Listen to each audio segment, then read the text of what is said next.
Company को register करवाना है तो कौन से ऐसे मरहलात हैं जिनसे आपको गुजरना होगा।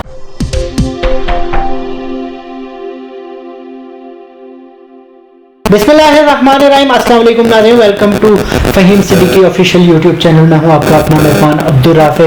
नाज़रीन, आज के इस प्रोग्राम में हम डिस्कस करने जा रहे हैं कि अगर आपको अपनी कंपनी को रजिस्टर करवाना है तो कौन से ऐसे मरहलात हैं जिनसे आपको गुजरना होगा। इन तमाम तर उमूर के ऊपर गुफ्तगू करने के लिए हमारे साथ फ़हीम सिद्दीकी साहब मौजूद हैं। 35 बरस से कारोबार के शोबे से मुंसलिक है। फ़हीम साहब काफ़ी सारी कंपनीज खुद भी रजिस्टर करवा चुके हैं, लोगों की भी रजिस्टर करवा चुके हैं। तो फ़हीम साहब, आपसे बेहतर शायद इस टॉपिक को कोई और गाइड कर सके, तो आज हमारे नाज़रीन को बताइए कि अगर उन्हें अपनी कंपनी को रजिस्टर करवाना है तो कैसे करवाएंगे।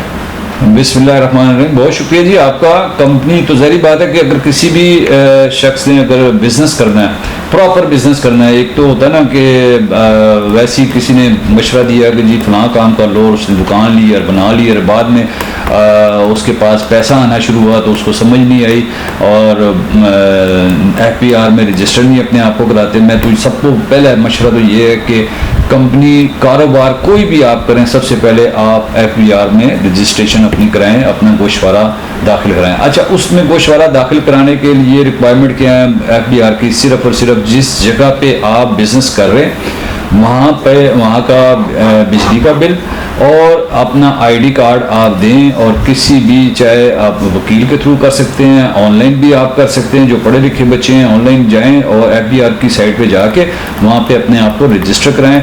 और एक तो होता है ना ये प्रोप्राइटरशिप वाला जो रजिस्ट्रेशन है, मेरे ख्याल से पहले हाथ में जो पहले शुरू में बच्चे आ रहे हैं वो अपने आप को उसमें रजिस्टर कराएं और उसके बाद बिजनेस करें। उससे फ़ायदे क्या होंगे? आप लोगों को शायद ये नहीं पता कि जो FBR में रजिस्टर होते हैं, जो हमारे लोगों में खौफ हरास ऐसा फैला हुआ है कि जैसे FBR में रजिस्टर हो गए तो सारी उम्र ता हयात हमारी जान नहीं छूटेगी।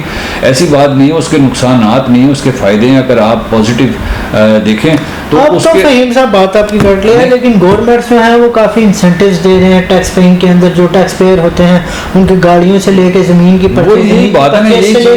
आम जिंदगी के मामलात मिल रहे हैं। आपके पास जब पैसा बिजनेस से आ रहा है, आपका जब हक हलाल का पैसा आ रहा है, तो आप चोर क्यों बने किसी के आगे?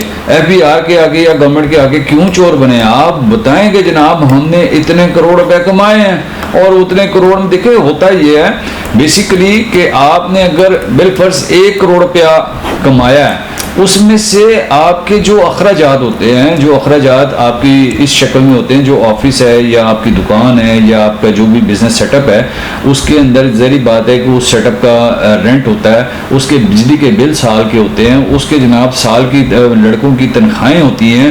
वो निकालने के बाद जो आपको बचता है उसको कहते हैं इनकम टैक्स कहा जाता है। ये जो होता है इनकम का टैक्स। अब इनकम जो होती है वो जाहिर बात है, अगर आपने 1 करोड़ रुपया साल की सेल की है, 20 लाख रुपया अपना आपको 80 लाख रुपया आपके अखराजात आ गए साल के अंदर, 20 लाख आपको बचा है, और 20 लाख के ऊपर जो उनका 2-2.5-3% आपको टैक्स देना पड़ेगा, सिर्फ वही देना पड़ेगा। और बाकी पैसे आपके वाइट हो जाएंगे सारे के सारे। कल आप गाड़ी लें, आप जनाब बाइक लें, आप जनाब प्लॉट लें, आप जो मर्जी लें, आपको कोई नहीं पूछने वाला। एक बात, और इसके साथ साथ एक और बात बता दूं, कई लोग ये समझते हैं कि हाँ यार हम ये नहीं कराते, और वो फंस जाते हैं। फंस इस तरह जाते हैं, फिर जब FBR नोटिस भेजता है तो वो कहता है कि 1 करोड़ रुपए की आपने सेल की थी। वो फिर 20 लाख की बात नहीं करेगा। अगर आपने FBR में अपने आप को रजिस्टर नहीं कराया तो उसने 1 करोड़ रुपए की सेल कंसीडर करनी है, और उसके ऊपर पहले उसने लगाना है GST लगाना है, 17% वो लगा देना है। बाकी उसके ऊपर जुर्माने लगाने के बाद आपका जनाब बेड़ा गर्क हो जाएगा। फिर बंदा कहता है कि जनाब इधर मुक्का करो जी, 5 लाख दे दो, 10 लाख दे दो, 20 लाख दे दो, जबरदस्ती जनाब। इस तरह की बातें जो है ना, उससे बचने के लिए मैं ये कहूँगा कि आप लोग हक हलाल का काम कर रहे हैं, मेहनत कर रहे हैं, आप अपनी सबसे पहले कंपनी रजिस्टर कराएं। अपनी कंपनी रजिस्टर कराने के बाद जो भी बिजनेस आपने करना है वो बिल्कुल करें। और FBR जो है ना वो आपसे वो मांगता है जो आपने इनकम की है उसके ऊपर टैक्स मांगता है, आपसे कोई ये नहीं है कि वो अगर आपने इनकम नहीं की है तो आप शो कर दें। हर साल जो है ना, साल में एक दफ़ा आपने गोशवारा देना है, वो गोशवारा आप जीरो का भी कर सकते हैं कि जी ना मुझे नहीं इस दफ़ा कुछ बचत हुई, तो आपसे वो नहीं कुछ भी लेंगे।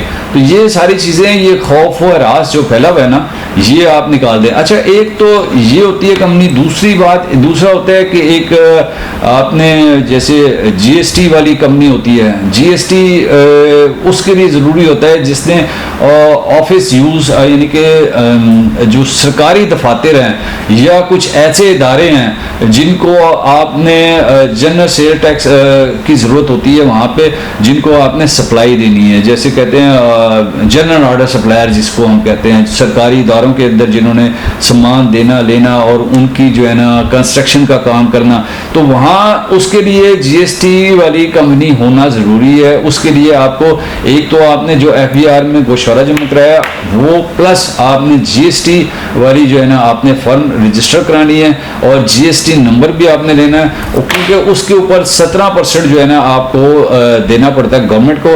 और वो 17% आपने अपनी जेब से नहीं देना, आपने जिस भी इदारे को आप दे रहे हैं उसके ऊपर GST 17% लगा के देंगे, उन्होंने उतना ही आपको पे करना है। वो 17% आपने उठा के जो है ना FBR को दे देना है, आपका जो प्रॉफिट है वो वहीं का वहीं है।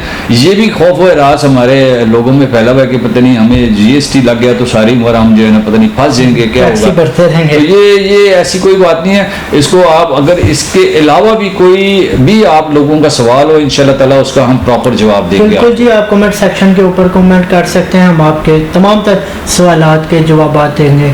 और फ़हीम साहब ने आज बड़ा डीपली आपको बताया कि कंपनी को रजिस्टर करवाना कितना इम्पोर्टेंट है और क्या क्या इसके मरलात हो सकते हैं और क्या क्या आपको इसके एडवांटेजेस और डिसएडवांटेजेस हैं। अपने मेज़बान अब्दुल राफ़े को फ़हीम सिद्दीकी साहब के हमरा दीजिए इजाज़त। अल्लाह निगहबान।